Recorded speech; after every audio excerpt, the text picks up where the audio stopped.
আসসালামু আলাইকুম। আমি মোহাম্মদ রেজাল কলাদার আপনাদের সাথে আছি। সুপ্রিয় দর্শক, রাজনৈতিক বিশ্লেষণে আপনাদের স্বাগত। সুপ্রিয় দর্শক, একটা ভালো একটা নিউজ আছে।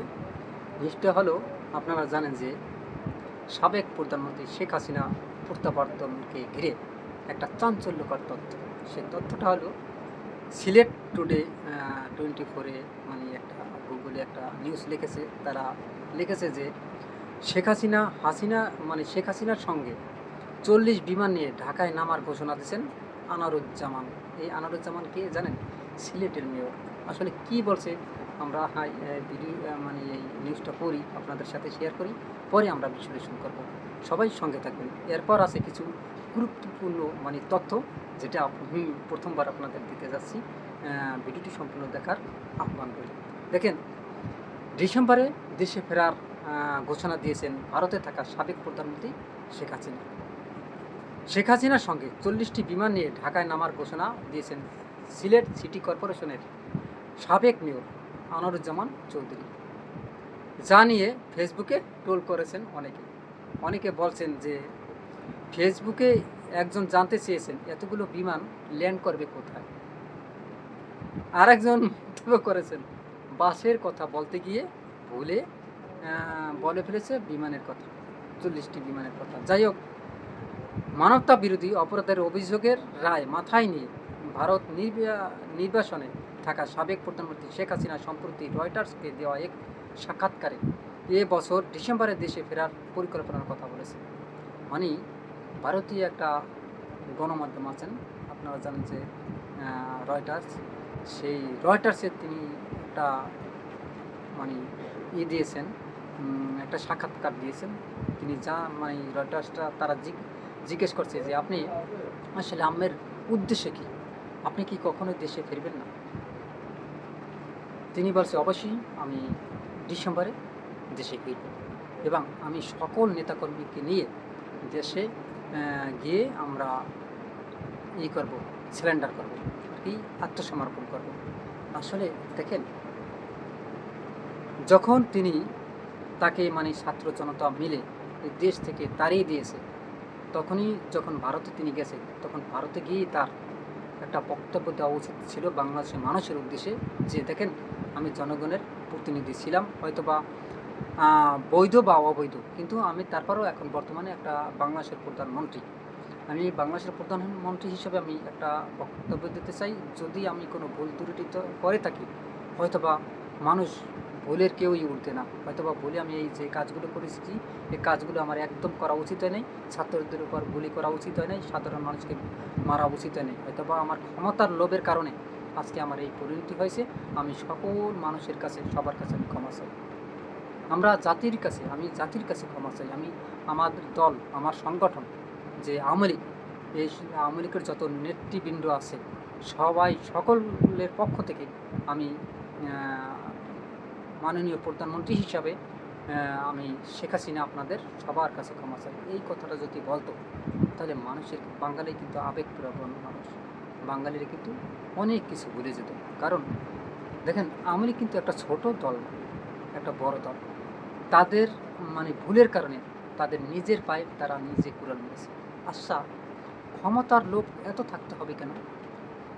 ক্ষমতার জন্য একজন সাধারণ মানুষের মায়ের বুক কেন খালি করতে হবে, গুলি করে মেরে ফেলতে হবে? এই সত্তাটা যদি আপনার হতো, যেমন জয়কে যদি কেউ গুলি করে মনে করেন মারতো, বা অ্যাক্সিডেন্টে যদি মারা যেত কেউ, যদি সে মারা যেত, তাহলে কি আপনি কাঁদতেন না? বা যদি কোনো দুর্ঘটনাজনিত কারণে জয়কে যেমন বিদেশিরা যদি তাকে মারতো, মেরে ফেলতো, আপনি কাঁদতেন না? আপনার চোখ দিয়ে পানি পড়তো না? ওইরকমও তো যাদেরকে আপনারা গুলি করে মারছেন, তার মারও তো এরকমের মনে করেন চোখ দিয়ে পানি পড়ছে, কান্না করছে। এরকমের একটা শিশু পর্যন্ত আপনাদের হাত থেকে বাঁচে নেই। আমরা শুনেছি এই একটা শিশু স্লোগান দিয়েছে, এই জন্য নামটা আমি ভুলে গেছি, বলছে যে জাতির পিতা ইব্রাহিম, মুজিব কোন ঘোড়ার ডিম। এটা বলার অপরাধে সেই শিশুটাকে নাকি গুলি করে হত্যা করা হয়েছে। যাই হোক, আমরা হয়তো বা সে দেখি নেই যে সেটা তাকে যে গুলি করে হত্যা করছে এই স্লোগানটা দেওয়ার জন্য, সেটা হয়তো বা জানি না।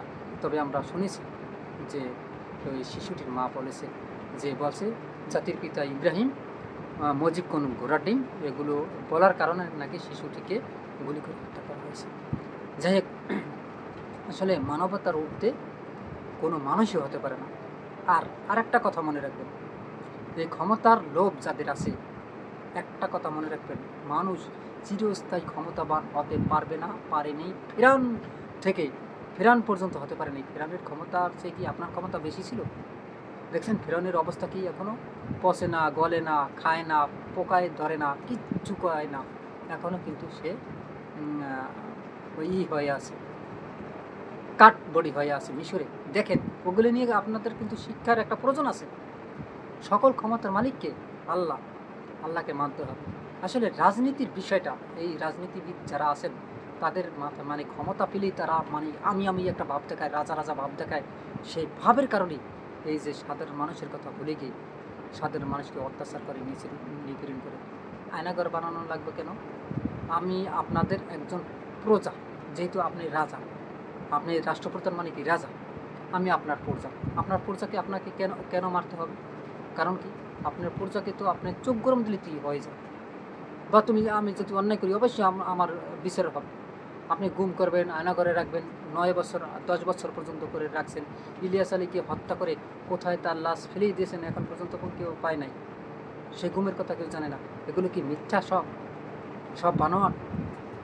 এই যে 24-এ গণ অভ্যুত্থান হয়েছে, এটার জন্য দায়ী একমাত্র এই আওয়ামী লীগের যে নেতাকর্মী, কিছু কিছু ওই হাইব্রিড নেতা ছিল না, ওই যে কাবুয়া কাদের মাদের, এইসব নষ্টের মূল। ওদেরকে আসলে আইনের আওতায় এনে কঠিনতম সাজা দেওয়া উচিত। আর শেখ হাসিনা বুঝতে পারে নাই হয়তো, বা এই কারণেই সেই তাদের পাতা ফাতে পা দিয়ে আজকে বাংলাদেশ থেকে চিরবিদায় হয়েছে। আর কবে আসতে পারবে আওয়ামী লীগ তার কোনো এখন পর্যন্ত কিন্তু ইয়ত্তা নেই।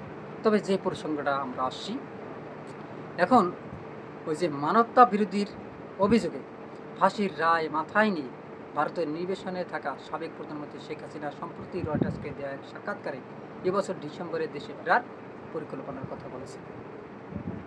শেখ হাসিনা বলেছেন, শুধু তিনি একাই নন, নির্বাসিত জ্যেষ্ঠ আওয়ামী লীগ নেতারাও তার সঙ্গে দেশে ফিরে আত্মসমর্পণ করবেন। তার সেই আহ্বানে সাড়া দিয়ে আনারুজ্জামান চৌধুরী 40টি বিমান নিয়ে দেশে ফেরার ওই মন্তব্য করেন। তিনি 2024-এ 5ই আগস্টের পর থেকে লন্ডনে অবস্থান করেছেন।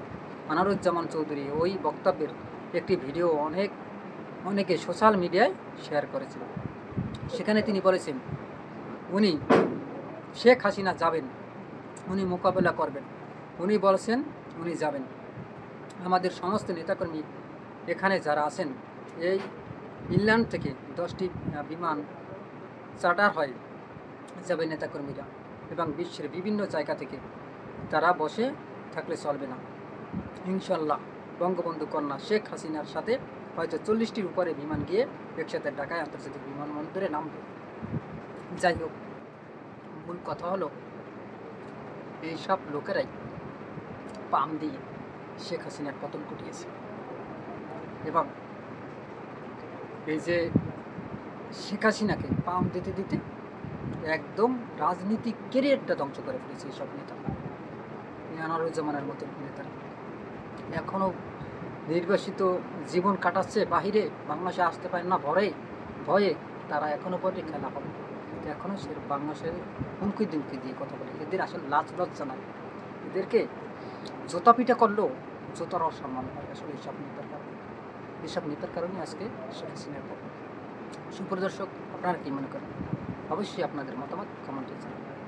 ভিডিওটি ভালো লাগলে আরএস বাংলা নিউজ 24কে সাবস্ক্রাইব করুন, লাইক ও শেয়ার দিয়ে সবাইকে দেখার সুযোগ করে দেবেন। সে পর্যন্ত আসসালামু আলাইকুম রহমতুল্লাহি